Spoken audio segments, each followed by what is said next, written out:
ক্লাসে যখন বলছিলেন যে যে আলু ভাতে চটকাচ্ছে সেই যে শক্তি, আর একটা কি বলছিলেন যেন ভুলে যাচ্ছি, আর একটা কোনো ব্রহ্মসূত্র বলছে, সেটাও সেই একই শক্তি, দুজনকে একই রকম ভাবে সম্মান করা। আমরা হীন বুদ্ধি, আমরা বলছি যে এটা ছোট বুদ্ধি, ওটা বড় বুদ্ধি, দুটোকে একই রকম ভাবে যে খারাপ কাজ করছে, বলতে আমরা আমাদের কাছে খারাপ হতে পারে, চুরি করা, ছিনতাই করা, খারাপ কাজ করছে, সেই একই বুদ্ধি, দুজনকেই সম্মান করা।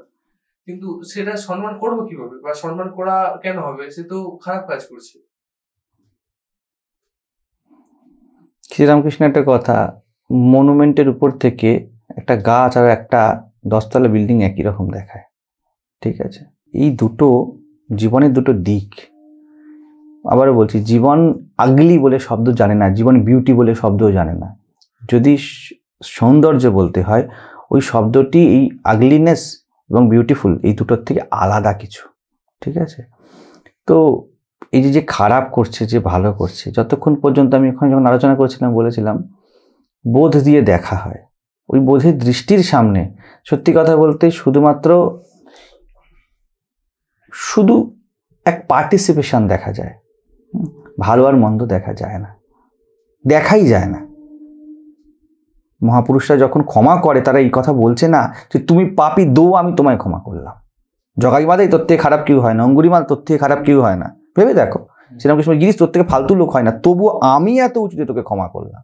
এই ভাব তাদের নয়। তারা দেখতে পাচ্ছেন না দোষ। কি করে দেখবেন?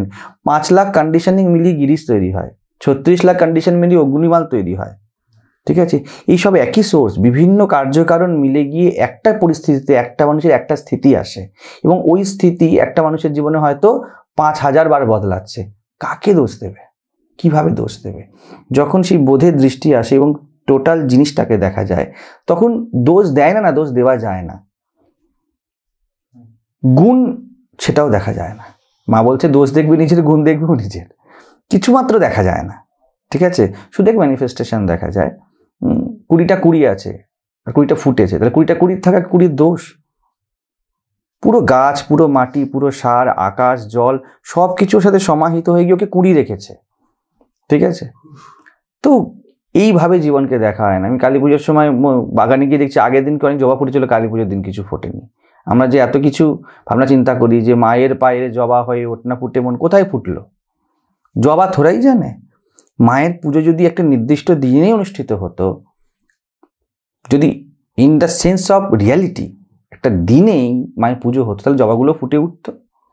কিন্তু মায়ের পুজো নিত্য হচ্ছে, মায়ের রূপের আরতি হয় নিত্য সূর্য প্রদীপ জ্বালি। তো যাকে আমি আলু চটকানো বলছি, যাকে ব্রহ্মসূত্র, এটা নিত্য চলছে। এটা এক একটা দিক জীবনে, এক একটা স্তর, ঠিক আছে? তো এইভাবে ভাবনা চিন্তা করার কোনো কারণ নেই যে আমাদেরকে দোষ গুণকে আলাদা করে দেখতে হবে। একটা দৃষ্টি থাকে যাকে অদ্বৈতের দৃষ্টি বলে। আমি এটাকে সহজ ভাষায় বলি একটা বিরাট দৃষ্টি, একটা জীবনের যাত্রাকে, একটা পরিস্থিতির যে জার্নিকে পুরোপুরি দেখা। অর্ধ জ্ঞানকে অজ্ঞান বলে, আগেও বলেছিলাম আলোচনা করতে গিয়ে। অজ্ঞান মানে না জানা নয়, হাফ জানা না জানার থেকে মারাত্মক হয়। আমরা সবাই হাফ জ্ঞানী, আমরা জানি না কিছু। আমি মোবাইল শব্দটাই জানি না আমার জীবনে কি এফেক্ট দেবে, জানি না কি এফেক্ট দিল। আমি জানি কিন্তু জলে পড়ে যাবে আর খারাপ হয়ে যাবে এটা জানি না। এবার আমি 10,000 টাকা ইনভেস্ট করবো, জলে পড়ে নষ্ট হবে, ওটা দুঃখ। তো আমরা যখন জীবনকে দেখি তখন আধেকভাবে দেখি। আলু চটকানো একটা বিদ্যা।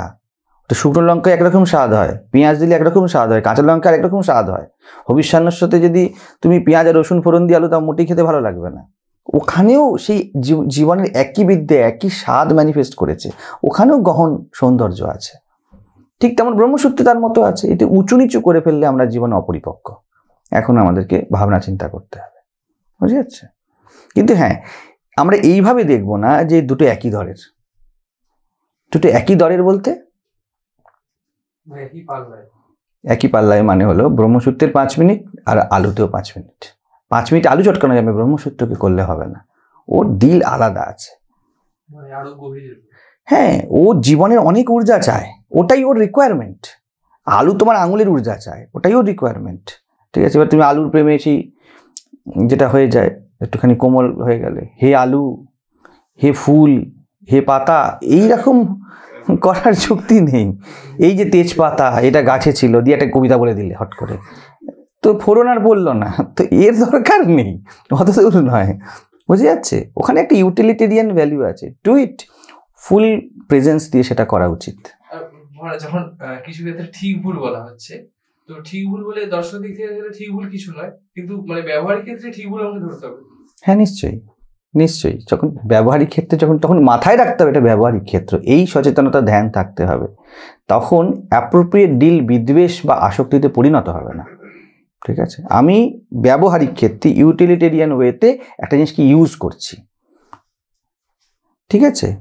আমি হাতাকে ইউজ করেছি, কিন্তু হাতা কিন্তু জানেন আলুর দমের স্বাদ কেমন, তো ব্যবহারিক ওটা, হাত দিয়ে দেবো না, আমি জিভ দিয়ে চেক করবো না, ঠিক আছে? কিন্তু আমরা যেন ভুলে না যাই সচেতন ওয়েতে যে এটা ব্যবহারিক ক্ষেত্র, কিন্তু কি হয় ব্যবহারিককে আমরা আলটিমেট করে ফেলি, শত্রু মানে শত্রু, বন্ধু মানে বন্ধু, ও অমন মানে অমনই, এটা ভালো মানে ভালোই, ওটা মন্দ মানে মন্দই।